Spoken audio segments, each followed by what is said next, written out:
اور सीमा अपने आप सुन रही है तो अल्लाह के वास्ते, भगवान के वास्ते सरेंडर कर दे। आपसे गलती हुई है, आपकी आत्मा सोच रही है, लेकिन आप सोच रही है होंगी कि मैं जाऊंगी तो वहां पे लोग पता नहीं क्या कर देंगे। 2 दिन का गुस्सा है, महीने 2 महीने में सब लोग बात पुरानी हो जाती है, भूल जाती है। तो सीमा, मैं आपसे हाथ जोड़ करके, मैं एक भारत का नागरिक होने के नाते, मैं आपका एक शुभ चिंतक होने के नाते आपसे अपील करता हूं कि आप हाथ जोड़ करके इंडियन मीडिया के सामने प्रेस कॉन्फ्रेंस करके अपनी गलती मान लें और पाकिस्तान वापस चली जाएं। यदि आप सरेंडर करती हैं तो मुझे नहीं लगता कि जब पाकिस्तान, इंडिया की पूरी जनता साथ है और जनता के दबाव में हमेशा सरकार आती है और आपको बिना कानूनी कार्रवाई किए ही बाघा बॉर्डर के साथ, फूल वालों के साथ मैं आऊंगा और आपका स्वागत करते हुए आपके सीमा में प्रवेश करवाएंगे। हम सबको पता है कि कितनी तकलीफ होती है यदि हमारे बच्चे किसी दूसरी जगह रह रहे हो और हमारी आंखों के सामने और हम कुछ नहीं कर पा रहे हो और एक बेबस होकर के गुलाम हैदर तड़प रहा है। ये बात रोशन अली साहब जब से उनके गांव में गए और उनके लड़के को दिखाया है और गुलाम साहब की जो लड़की है उसका जिक्र हुआ है कि भाई एक लड़की है इतनी बड़ी, लड़का इतना बड़ा है, तो हमारे इंडिया में ये कह रहे हैं कि भाई बिना गुलाम हैदर साहब इतने बच्चों को कैसे पाल पाएगा। तो मैंने जैसा कि मैंने पहले भी कहा है कि भाई देखो, सीमा ने अपराध बहुत बुरा किया है, लेकिन कहीं न कहीं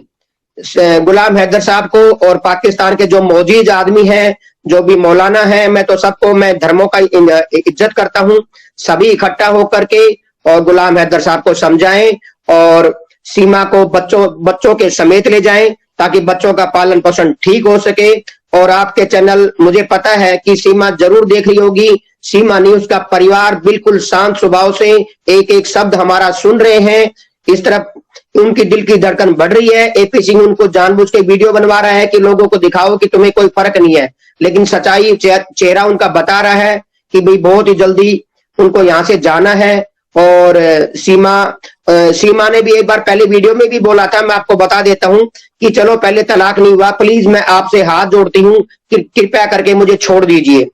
गुलाम हैदर साहब सऊदी अरब से बात कर रहे थे और किसी टीवी चैनल के माध्यम से बात कर रहे थे, तो सीमा ने दोनों हाथ जोड़ के कहा था कि गुलाम हैदर साहब, मैं आपको थैंक यू बोलूंगी, आप मुझे छोड़ दीजिए। इसका मतलब ये है कि उनका तलाक पहले नहीं हुआ था। और आपके चैनल के माध्यम से मैं सीमा जी से दरख्वास्त करना चाहूंगा, मैं कभी किसी को गाली नहीं दी है, कहीं कहीं से आपसे मतलब उम्र ज्यादा हो गई, लेकिन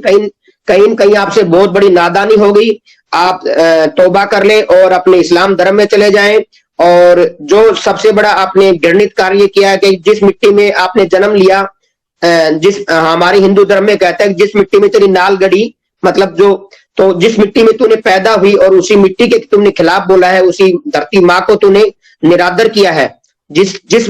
धरती माँ ने तुझको पैदा किया, तूने उसी को गाली दी है। तो इस बात से सभी धार्मिक गुरुओं की एक बड़ी प्रेस कॉन्फ्रेंस करके सीमा से गलती मनवाई जाए और इसको बच्चों के हवाले से, बच्चों का भविष्य देखते हुए इसको माफ किया जाए। आप देखेंगे अदालत के मामलात और ये डिप्लोमेटिक लेवल पर जाकर चीजों को डील करना दोनों मुख्तलिफ चीजें हैं।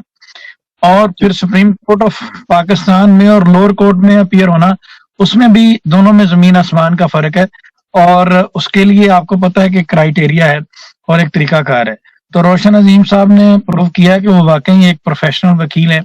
और जिस अंदाज से वो इस केस को लेकर चले, शुरू में यही मालूम होता था कि शायद ये बिल्कुल ही कोई मतलब इसमें कोई काम नहीं कर पाएंगे या इसमें कोई अहम काम साबित नहीं कर पाएंगे। लेकिन अब जाके ये चीजें समझ में आ रही हैं कि जितना इजी लिया गया था रोशन अजीम साहब को या गुलाम हैदर को, वो इतना इजी नहीं मामला, और उन्होंने पूरा काम करके गए हैं। आपने देखा कि इतनी मोटी फाइल जो है वो गुलाम हैदर के हाथ में थी। और यहाँ से आपको पता चला कि अब जिस तरह से उन्होंने आज एक चीज पब्लिक की है जिसमें उन्होंने बताया कि ये तस्दीक हो चुकी है कि वो अभी तक मैरिज इंटैक्ट है। अब यहाँ से आप किसी वकील की विजडम का या उसका अंदाजा लगा सकते हैं कि वो किस तरीके से उन्होंने उस मेन पॉइंट को पकड़ा है। क्योंकि सीमा हैदर के पास ये बहुत बड़ा पॉइंट था कि जी बार बार जी वो तो बच्चों को मेंटेन नहीं कर रहा था, वो तो मुझ पे तशद्दुद करता था, उसके साथ तो मेरी तलाक हो चुकी थी, उसके साथ तो मेरा इस तरह के मामला हो चुके थे। अब बच्चों के हवाले से आपने देखें कि उन्होंने सबसे पहले बच्चों का एजुकेशन स्टेटस रोशन अजीम साहब ने सामने लाए کہ بچے کسی گورنمنٹ اسکول میں نہیں بلکہ پرائیویٹ اسکول میں اسٹڈی کر رہے ہیں، اور اس حوالے سے ان کے ٹیچر کا، ان کا پورا ایک جو اسکول کا ریکارڈ تھا وہ سامنے لے کر آئے، اور ان کی فیسوں کا ریکارڈ سامنے لے کر آئے کہ ان کی فیسیں جو تھا وہ غلام حیدر پے کر رہا تھا۔ اب یہاں سے ایک چیز ثابت ہوگی کہ غلام حیدر اور بچوں کے ساتھ جو ریلیشن شپ تھا وہ بہت زبردست تھا، اور وہ بچوں کو ایک بہتر فیوچر کے لیے ہی باہر گیا تھا، اور اپنے بچوں کو بہتر فیوچر دینے کے لیے کوشش کر رہا تھا، ان کی فیسیں پے کر رہا تھا۔ حالانکہ وہ چاہتا، اگر وہ جس طرح سے اس کا امیج بھارتی میڈیا نے یا سیما حیدر نے یا اے پی سنگھ نے پیش کرنے کی کوشش کی گئی ہے، اگر ایسا کوئی معاملہ ہوتا پھر تو اس نے بچوں کو کسی ورکشاپ میں کوئی کار مکینک کا یا موٹر مکینک کا کام سیکھنے کے لیے چائلڈ لیبر پہ ڈالا ہوتا، لیکن اس نے ایسا نہیں کیا۔ وہ ایک وہاں پہ جس لوکیلٹی میں وہ رہتا تھا، جس لوکیلٹی میں سیما حیدر رہتی تھی، وہاں کے اچھے اسکول میں بچوں کو داخل کروایا۔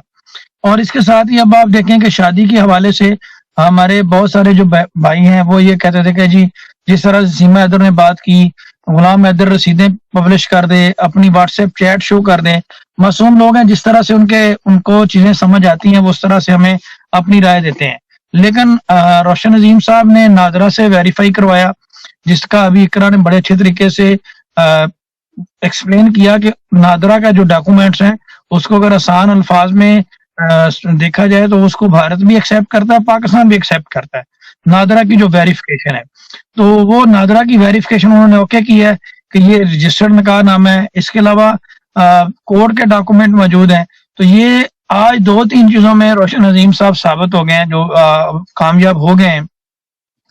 وہ اس چیز میں کامیاب ہوئے ہیں کہ سب سے پہلے سیما حیدر غلام حیدر کی بیوی ہے،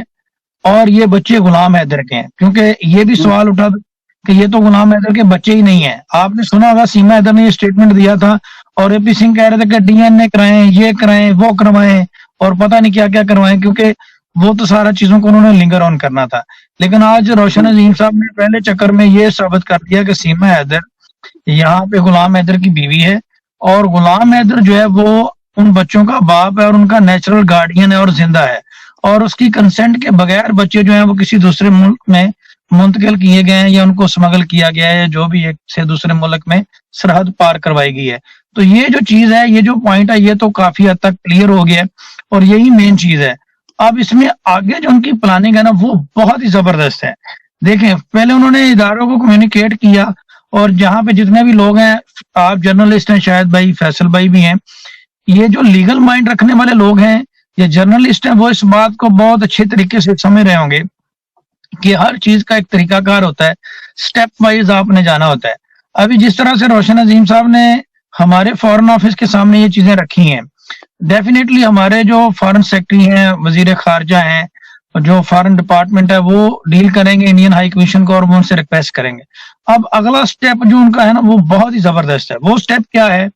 وہ 1-2 ہفتہ ویٹ کریں گے، ویٹ کرنے پہ اگر ان کو پاکستان کا فارن آفس رسپانس نہیں کرتا، دین وہ پاکستان سپریم کورٹ میں یا ہائی کورٹ میں ایک آئینی پٹیشن ڈالیں گے کہ وہ باؤنڈ کریں ہمارے دفتر خارجہ کو کہ وہ ان کو ہم نے سیٹسفائی کیا ہے، وہ بھارتی ہائی کمیشن سے ہمارا موقف ہائی کمیشن کے سامنے رکھیں۔ اب یہاں پہ ایک چیز بڑی انڈرسٹینڈ کرنے والی ہے، جب 2 ساورن کنٹریز کے درمیان یہ معاملہ ہوتا ہے تو اسٹیٹ ٹو اسٹیٹ جب یہ معاملات ہوتے ہیں تو پھر اداروں کے ذریعے ہی کمیونیکیٹ کیا جاتا ہے، اور ادارے آپ کی نمائندگی تب کرتے ہیں جب آپ اداروں کو صحیح طریقے سے سیٹسفائی کرتے ہیں اور اداروں کو اس قابل بناتے ہیں کہ وہ آپ کے لیے بول سکیں اور آپ کے حق کے لیے بول سکیں۔ میں اگر کسی ڈپارٹمنٹ میں کوئی فارن آفیسر بن کے بیٹھا ہوں یا فارن سیکرٹری ہوں تو میں فیصل کے لیے، شاہد کے لیے کیسے بات کروں گا؟ میں تبھی بات کروں گا جب میں سیٹسفائی ہوں گا، جب میں کہوں گا کہ یار اس مسئلے کو میں نے دیکھ لیا ہے، یہ مسئلہ جینین ہے، میں نے ایف آئی اے سے رپورٹ طلب کر لی، میں نے آن لائن ویریفیکیشن کر لی، یہ ڈاکومنٹس ہیں، آپ بھی ویریفائی کر لیں۔ اچھا، ایک مزے کی بات یہ ہے کہ یہ جو آج ڈاکومنٹ روشن عظیم صاحب نے دکھایا نا، یہ تو صرف ٹریلر ہے،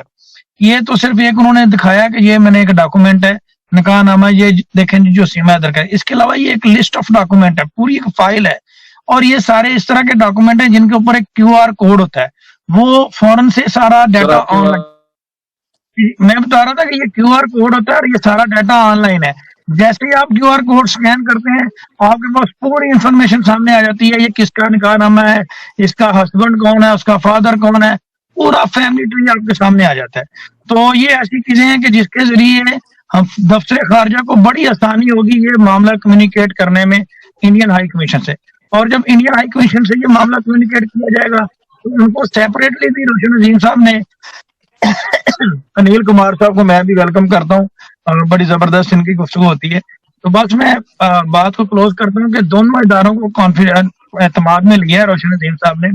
और अगर पाकिस्तान का दफ्तर खारजा इस हवाले से काम नहीं करेगा तो फिर सुप्रीम कोर्ट भी है, हाई कोर्ट भी है, फिर पिटीशन भी डाली जाएगी और रिट भी की जाएगी। और जहां तक जिस पॉलिसी पे वो जा रहे हैं, जिस लाइन पे वो जा रहे हैं, जहां तक मेरी अंडरस्टैंडिंग है 100% हमारा मौकफ हुकूमत पाकिस्तान को भारत के सामने रखना पड़ेगा, और जिस तरीके से लीगली लेकर चल रहे हैं मुझे भारत के इदारों पर भी पूरा यकीन है कि वो भी इस चीज को रियलाइज करेंगे। जैसा कि इकरा ने बताया कि बहुत सारी इंडियन सुप्रीम कोर्ट इस हवाले से फैसले दे चुकी है, तो मेरे ख्याल में वो भी इस चीज को देखेंगे और इसके ऊपर जो मेरिट बनता है वही करेंगे।